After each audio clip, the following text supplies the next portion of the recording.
कहते हैं राजनीति में कोई पक्का दोस्त नहीं होता, कोई पक्का दुश्मन नहीं होता। इसकी बानगी हिमाचल प्रदेश में देखने को मिल रही है। 3 निर्दलीय विधायक एक वक्त में कांग्रेस सरकार के साथ कंधे से कंधा मिलाकर खड़े होते थे, लेकिन आज यही तीनों विधायक कांग्रेस के सबसे बड़े दुश्मन बन गए हैं। वहीं अगर हम बात धूमल परिवार की करें तो यहाँ पर भी राजनीति की एक नई तस्वीर हमें देखने को मिल रही है।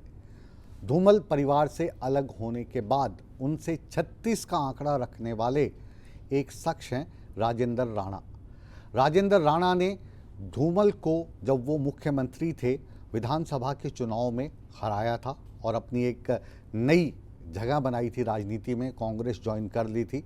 लेकिन वक्त का पहिया देखिए घूमता है। आज वही राजेंद्र राणा फिर से भारतीय जनता पार्टी में आ गए हैं और प्रेम कुमार धूमल के दर पर खड़े हैं। देखते हैं इस दिलचस्प किस्से की दिलचस्प कहानी इस रिपोर्ट की जुबान में।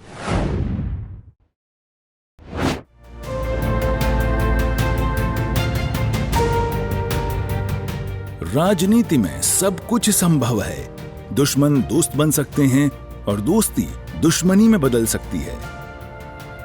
हिमाचल प्रदेश में विधानसभा चुनाव हुए तो कांग्रेस के सिर सत्ता का ताज सजा। कांग्रेस ने अकेले दम पर जादुई आंकड़ा पूरा कर लिया था, लेकिन निर्दलीय जीतकर आए 3 विधायक भी सरकार के साथ खड़े नजर आए। हालांकि राज्यसभा चुनाव में तीनों निर्दलीय विधायकों ने कांग्रेस से अदावत कर ली और बीजेपी उम्मीदवार के पक्ष में वोट डाल दिया। इतना ही नहीं, विधायकी पद से इस्तीफा देकर तीनों नेता बीजेपी में शामिल हो चुके हैं। इन्हीं 3 पूर्व विधायकों में से एक पूर्व निर्दलीय विधायक और एक पूर्व कांग्रेस विधायक पर एफआईआर दर्ज कराई गई है। कांग्रेस नेताओं ने पूर्व कांग्रेस विधायक चैतन्य शर्मा और पूर्व निर्दलीय विधायक आशीष शर्मा के खिलाफ बालूगंज थाने में एफआईआर दर्ज करवाई है।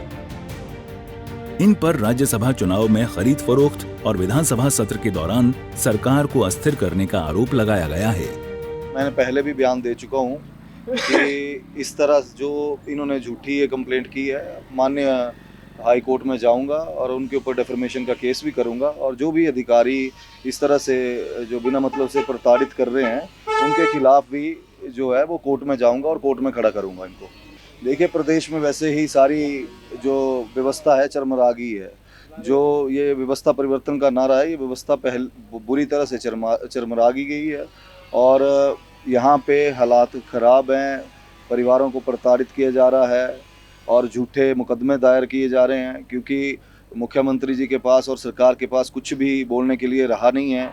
चुनाव डिले किए जा रहे हैं। विधायकों के रेजिग्नेशन जो है वो षड्यंत्र से एक्सेप्ट नहीं किए जा रहे हैं ताकि चुनाव साथ में ना हो। चुनावों से डरे हुए हैं। 6 सीटों पे चुनाव घोषित हुए हैं, वहाँ पे 6 की 6 सीटें कांग्रेस पार्टी बुरी तरह से हार रही है और उनको पता है कि ये सरकार जाने वाली है।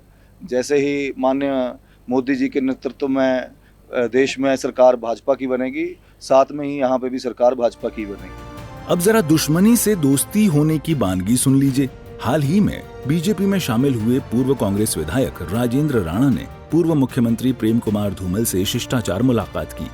राजेंद्र राणा की प्रेम कुमार धूमल से मुलाकात कई मायनों में अहम है।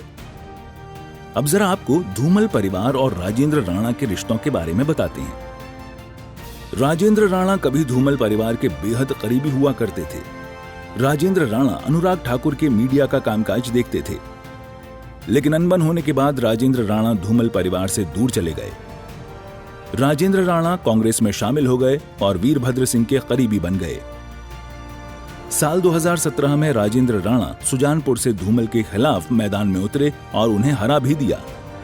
ये राजनीति की रिवायत ही है कि जिस प्रेम कुमार धूमल को राजेंद्र राणा ने हराया था, उन्हीं राजेंद्र राणा को अनुराग ठाकुर ने अपनी मौजूदगी में बीजेपी ज्वाइन करवाई और अब राजेंद्र राणा ने प्रेम कुमार धूमल से मुलाकात भी की।